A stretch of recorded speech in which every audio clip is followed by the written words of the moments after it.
I'm Jeff Cornwall, and this is the Entrepreneurial Mind. Today, my guest is Julie May. We'll be back to talk with her after this.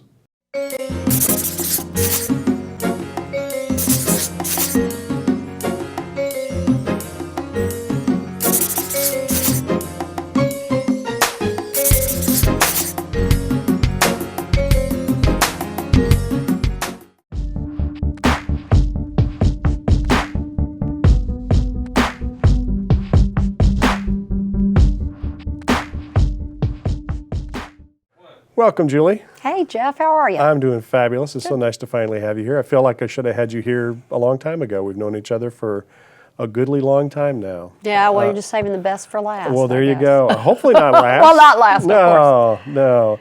So tell people a little bit about the history of Bytes of Knowledge. It is a business those of us at Belmont are very proud of. Mm-hmm. I mean, you went through our program, Thank you. And so we feel just a small part of everything that you do from that. So talk a little bit about kind of the history of the company and then bring us up to today. And I want to talk then about some of the changes you're making because it's kind of interesting and exciting. Sure. So when I was getting my master's in business at Belmont, I was in the entrepreneurship program at my final semester, and I wrote a business plan for a little business called Bytes of Knowledge. We've just celebrated our 20th anniversary, so y'all can do your math on that. So you're the youngest graduate we've ever had of our Massey MBA program, then obviously. Not quite, but I am close. 7, 8 years old or something like that? Yeah. I don't even know if it was that old. I think maybe No, you were. Oh, yeah, ha, ha, ha.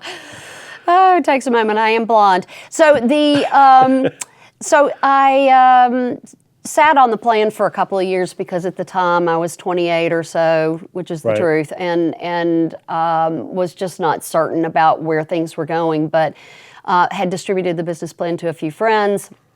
Long story short, a friend showed it to her boss. I started working for him and doing training for him on how to use Windows and Microsoft Word and so on. And so the original business plan was to teach people how to do basic software. It was the basic program was the idea was to sublease some space in Davis Kidd booksellers way back when, sell educational software, and this is before Office Depot and CompUSA. Remember the day for that? Sold software, and I was going to sell learning software for children in Davis Kidd under the premise: do your kids know more than you do? Sell the software to the kids, but show the parents how to use the computers and actually leverage that. Now, how quickly did that model change, the business model? As soon as I got a client. Right. Because that was 2 years old then, and then I never went to talk to Davis Kidd, and I got a client, and then I just had to adapt. And by that time, we had cyber cafes. That was exciting. Because that was in 95, and the internet became public, and I would go to cyber cafes and show people how to use the computer and get on eBay, and what is this e-commerce thing all about, and how do you get the news off of, what is that, it was Yahoo News, and what was that other one? Anyway. Right. How soon we forget? Yes. So you quickly morphed into a consulting business. Yes. And at some point you became more of an enterprise level B2B kind of a consulting firm. Kind of talk about how did that transition happen? Well, it happened because we were going into people's homes and we were training them, but then sometimes the problem wasn't that they were not doing it properly, is that they had a virus on their computer. So then we got into the engineering business where we maintained computers and updated them and took care of viruses. And then that model started not to work for us to go to people's homes and take care of their computers, in the sense that it started becoming a little more expensive for them, because after a while they could buy their own computers, and businesses just frankly had more budget for that and more need. So we moved into training for small and mid-sized businesses and network engineering for them in 1999. And so, and we were continuing to develop websites and do e-commerce and that kind of thing.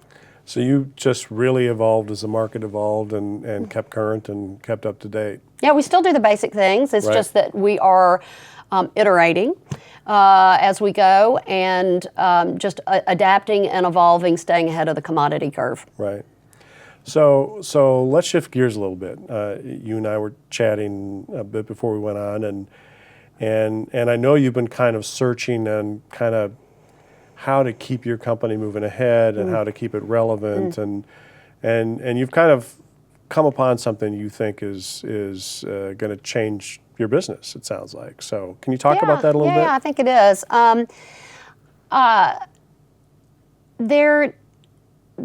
Iterative software development or agile development is a really fascinating process that one can go through in quick weekly sprints. You can make fast changes and you can see results, and it's been very satisfying. It creates a win-win-win between the client, our company, and also the folks that work for us. And everybody ends up being happy because there's good communication as we go along.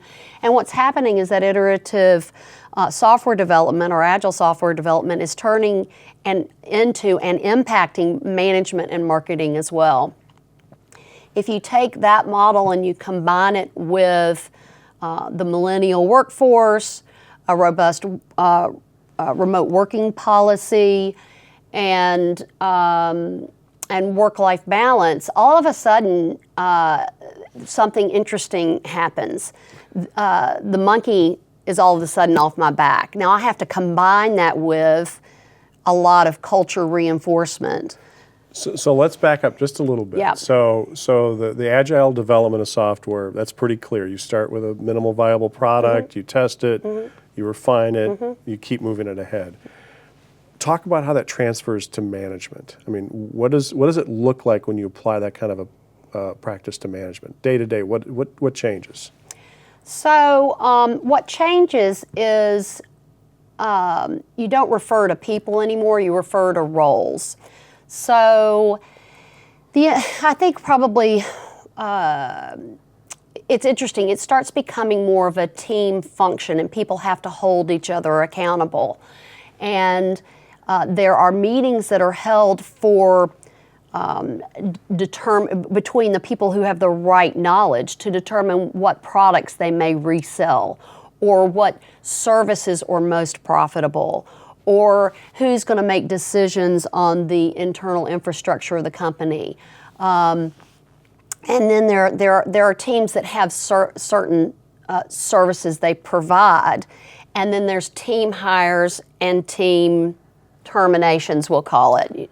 So as a member of your company, I would be involved in multiple teams, multiple roles. Yes. And those teams come and go, and they change and they morph as a situation. So the teams are the agile part of. Yeah, the teams are very, very agile, and then there's an iterative decision-making process too, where every single person is empowered to improve a process.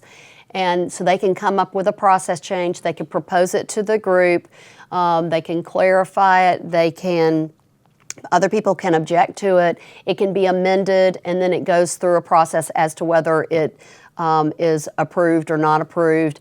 And what that does is it gives everybody the opportunity that has a focus on that particular, I'll call it work team, gives everybody an opportunity to speak up and speak their mind, but it also gives us an opportunity for everybody to make little iterative changes as they go along. And then if something comes up and that causes a problem, you bring it up in the meeting and you work through it. So I'm gonna play the role of the old graybeard, old-fashioned kind of just playing the role. Yeah, sure. Yeah. So I'm going to say, well, sometimes somebody just has to be in charge, and somebody's got to be in charge and make decisions. Really, this is kind of runs contrary to that, doesn't it? I would say so. I tell you what, I have never felt comfortable with. I have never felt comfortable, nor have I ever really wanted to be boss. Right. And what happens with boss is people get scared of you. People don't want to interact with you. People think you're superhuman. People think you're mean. People think all kinds of things about you. And I've also found that I felt like I've had to behave a certain way. Right. That was really unnatural for me. So let me give you a great example. When we decide to hire somebody, we have 2 or 3 phone interviews, and I should not, by any means, be interviewing somebody that has a deep technical skill set. Right. I have no real technical knowledge to be able to determine whether that person knows what they're doing or not. Right. So it's foolish for me to do the interview and do the hiring. However, the team is going to know what experience that person needs, have the right questions, present the right scenarios. I've taught them a little bit about and mentored them how to interview, and they do a technical interview. I do a culture fit interview. We all meet, we come together, we continue with some little interviews here and there. I get down to the financial and the legal. So my strength is culture, legal, financial. Right. The team makes the decision whether they want to hire that person. And when it comes time for the team to work together, they all hold each other accountable. And if somebody is not functioning well, we determine, is it a training issue? Is it a culture issue? Is it it could be a number of things, really. Sure. And so the team works with that person to try to hold them accountable to say, hey, what's not working here, to make sure they communicate. Right. They continue to hold that person accountable. If they're still not, for example, progressing to a level that they should after mentoring and training and they're not able to work independently, we have another conversation. The team has a conversation with them, or 2 or 3 members of the team. If they still can't cut it, they look at me and they say, Julie, we've copied you on some of this information just so you're aware of what's going on. Could you please have a conversation with Ralph? Right. So I have a conversation with Ralph and say, hey, here's the deal. Here's our culture. Here's our environment. I'm talking to your team. We're having a few issues here with a client, or you're not meeting your goals with your team. And we're expecting a little more progress given the amount of time you've spent on training, which we have metrics for all of that. And if you're not able to progress, we're going to have to make some decisions. Very soft, very nice. Hey, I love you. I like you as a person, but it's time to move on. And they either take themselves out because they start looking for another job, Right. or the team comes together and says they're not cutting it. And then I say, okay, I know what I need to do, and I handle the financial and legal part of the separation. Interesting. So, graybeard again, old school management person sitting here saying, but that sounds really inefficient. Lots of meetings. How do you keep things moving ahead? So, in our particular environment, we have on our culture chart that we're great internal and external communicators, or we strive to be. Right. So, there's ongoing communication. There's really no need for an annual review. So Because it's going on all the time.